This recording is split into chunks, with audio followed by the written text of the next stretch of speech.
Level 0. Yes, this is you. The one currently watching a crime action movie, where an Interpol agent with guns blazing kicks down a door in an abandoned warehouse. You think this is a global SWAT team that obeys no borders and personally arrests international terrorists all over the world? But let me instantly tear off your rose-colored glasses. This topic is absolutely real, but Hollywood lied to you from the very beginning. Interpol does not have its own armed police force, no private prisons, and no agents with the power of arrest. The real Interpol is a giant, ruthless information web. It is an intellectual war of databases, where one right click of a mouse can stop a serial killer at a border 10,000 kilometers away from you. Fasten your seatbelt. We are heading to the headquarters in Lyon to show you the harsh, real life on the other side of a red notice. Level 1, National Central Bureau, NCB Analyst. This is the base level. You don't even leave your country. You are an ordinary local police officer seconded to the Interpol office in your capital. The barrier to entry is a law degree, fluent languages, and a crystal clear background. Financially, you receive a standard police salary, around $60,000 to $70,000 a year. Sensorily, this is incredibly routine work. You sit for hours in front of two bright monitors. Your eyes water from reading hundreds of pages of translated extradition requests, and the smell of cheap instant coffee from the hallway machine hits your nose. You monotonously run fingerprints and photos sent from another country through the database. Your main problem is boredom and red tape between different jurisdictions. Friends tease you, calling you an office plankton with a cool police badge. But your real value to society is colossal. You are the one who notices that the passport of a tourist who landed this morning matches the data of a fraudster the German police have been unsuccessfully hunting for 3 years. Your meticulous routine literally cuts off the oxygen to transnational criminals. If you saw an arrest request in the database for someone who clearly seems like a political refugee, would you send a warrant to border guards per strict protocol, or try to sabotage the process out of conscience? From cramped, stuffy local precinct offices, we move to the technological heart of Europe. Level 2. Command and Coordination Center CCC Officer. You pass the strict international selection and move to the Interpol headquarters in Lyon, France. Your salary jumps to $90,000. Plus, the organization pays for your housing and gives you the status of an immune international diplomat. But you pay for this with your sleep and a shattered nervous system. You work in the Command and Coordination Center. Sensorily, this place looks like mission control from a sci-fi movie about space. You hear the quiet, monotonous hum of massive servers and feel the cool air-conditioned breeze. A giant digital map of the world hangs in front of you. When a red signal flashes somewhere on the planet, it means that a wanted terrorist just tried to cross a border at an airport. You work 12-hour shifts, absorbing massive stress from global incidents. Ordinary people don't even know you exist, thinking that local police simply got lucky by randomly catching a criminal at customs. But your social value is the absolute control of global chaos. You are the only person capable of connecting an inspector from Tokyo with a patrolman from Brazil over a secure line in 5 minutes, overcoming all legal and language barriers. What would you choose? A quiet life as a regular cop in your hometown, or the life of a lonely expat in France, where you see humanity's worst crimes on screens every day? Level 3. Specialized Cybercrime Officer. You no longer sit in a sterile headquarters. You are sent on brutal field missions.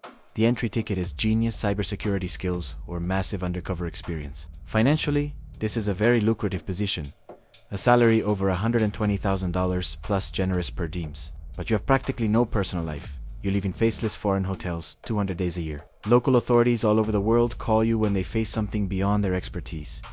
For example, a dark web drug cartel or an international human trafficking syndicate. Sensorily, you smell the pungent odor of burnt wiring and ozone, entering an illegal server farm that local SWAT just took by storm. You put on latex gloves and carefully pull out hot hard drives while armed police scream and hold criminals face down on the concrete floor. The press often criticizes Interpol for being slow and overly bureaucratic, but your real work dismantles shadow empires with multi-billion-dollar illegal revenues. Your digital evidence helps free real hostages locked in shipping containers halfway across the world. If you found evidence of corruption among the host country's top leadership on a seized hacker's server, would you hand the data over to them, knowing they would destroy it, or secretly copy it to your flash drive, violating direct protocol? By the way, while we are cracking encrypted servers, it's time for an urgent briefing. The YouTube algorithm works just like a global database. It only promotes files that have activity. If you don't leave a comment and hit subscribe, the system considers this content obsolete and permanently archives the channel. Make the correct query. Right now, hit subscribe and tell me in the comments, Which country would you most want to go to on a field deployment? Now we raise the stakes and move on to hunting people. Level 4. Fugitive, Investigative Support, Fees Officer. You are a modern bounty hunter, but your only weapon is information. Your job is to track down the planet's most dangerous fugitives, cartel bosses and serial killers, who have had plastic surgery and are hiding under fake passports. Financially, you earn around $140,000 a year. Sensorily, your life is constant paranoia and the analysis of thousands of tiny details. You spend hours studying CCTV footage from the slums of South America, trying to recognize the gait or a scar of a man who hasn't been seen in 10 years. Your eyes are red from lack of sleep, and mountains of empty energy drink cans grow on your desk. You cannot go and kick down the door of a criminal's hideout yourself. Instead, you call a local SWAT commander in the dead of night and say, "He's there. Start the raid." Your psychological pressure is enormous.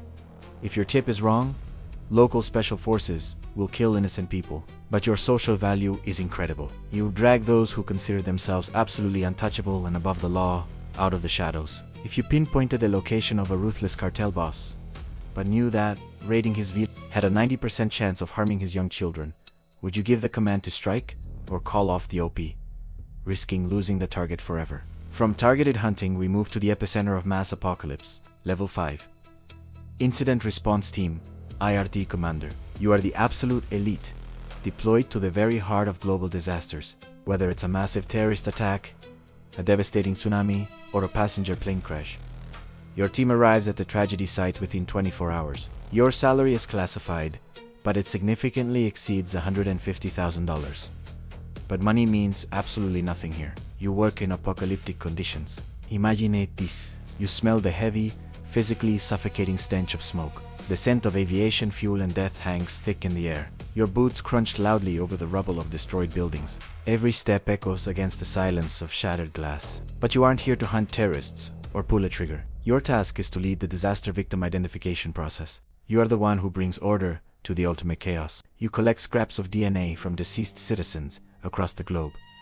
You catalog dental records and personal effects left behind. This is the darkest, most nauseating job in the industry. It is a psychologically burning experience that never truly leaves you, but your social value is simply immeasurable. That value justifies every sleepless night and every horrific sight. In total chaos, hundreds of relatives are crying in panic. Amidst the noise, you are the only voice of absolute truth. You give these families a final chance for closure. You allow them to lay their loved ones to rest. Now, standing amidst the wreckage, knowing your psyche is scarred, would you regret this path or accept the cross to help others? Welcome to Level 6. Secretary General, Interpol Leadership. You have reached the absolute summit of global policing. No more monitoring screens or walking through rubble. Now, you travel across continents on private jets. You wear $5,000 suits and move with power. You shake hands with presidents and prime ministers. Your salary is over $250,000, and you carry the weight of full diplomatic immunity. You smell expensive perfume and leather limousine seats. Your life is an endless series of press conferences. But don't be fooled. This is no relaxed bureaucratic life. You are walking through a treacherous political minefield. Dictatorial regimes are constantly threatening your autonomy. They want to use your red notices for their own gain. They aim to track down and arrest political opponents. Your role is the ultimate balance between diplomacy and law. One wrong word could cost Interpol millions in funding. You are the shield, ensuring political neutrality. If a wealthy country offered $50 million for a favor, but demanded a warrant for a peaceful opposition leader, would you agree for the organization or risk the ally? You've walked the path from office analyst to global leader. This is the real inside look at Interpol. Brains and information are valued far more than bullets here. Here are a few facts so you stay sharp. Interpol was founded in 1923 in Vienna. It unites 196 different countries. The budget is surprisingly modest, 170 million euros a year. That's less than the police budget of an average American city. The organization uses a system of color-coded notices. The famous red notice is not an arrest warrant. It is a request to temporarily detain a person. The final decision on extradition lies with each country. They rely solely on their own national legislation. Interpol's most powerful weapon is its digital archive. It contains millions of lost and stolen passports. Border guards access this data every single second. This is humanity's main weapon against international terrorism. Would you join this global shield?